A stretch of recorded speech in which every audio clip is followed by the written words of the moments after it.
ئەو کەسانەی کە پارێزگاری لە نوێژەکانیان دەکەن، پارێزگاری لە کاتی نوێژەکانیان دەکەن، لە کاتی خۆیدا نوێژەکان دەکەن، نوێژەکانیان تاخیر ناکەن بەبێ هیچ عذر و بەهانەیەک، ئەو کەسانە لە ڕۆژی قیامەتدا سەرفرازن. قال الله تعالى فرمایشتەکە قودسیە و خوای پەروەردگار دەفەرمێت إني فرضت على أمتك 5 صلوات.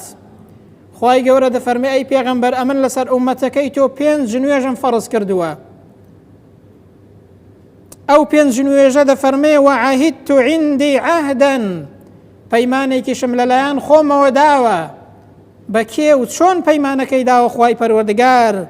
دەفەرمێ أنه من جاء يحافظ عليهن لوقتهن، هەر کەسێک پارێزگاری لەو نوێژانە بکات، پارێزگاری لە کاتی ئەو نوێژانە بکات، ئەو نوێژانە لە کاتی خۆیاندا بکات، خوای پەروەردگار وعد و بەڵێنی داوە ئەدخەلته الجەنە، ئەو کەسە دەخاتە ناو بەهەشتی پڕناز و نیعمەتی خۆیەوە.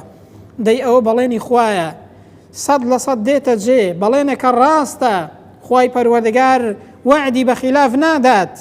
تۆپەکە لە ساحەی ئێمەدایە، هەر کەسێک پارێزگاری لەو نوێژانە بکات، خوای گەورە دەفەرمێ بەڵێنم پێداوە کە دەیخەمە ناو بەهەشتەوە. بەڵام ومن لم يحافظ عليهن فلا عهد له عندي، خوای گەورە دەفەرمێ هەر کەسێک پارێزگاری لەو نوێژانە نەکات، هیچ بەڵێنێکی لەلایەن منەوە نییە، هیچ وعد و بەڵێنێکی پێ نەدراوە. ئەی ئینسان ڕوو بکە خۆت و بیر بکەوە، تەنها گلەیی لە خۆت بکە.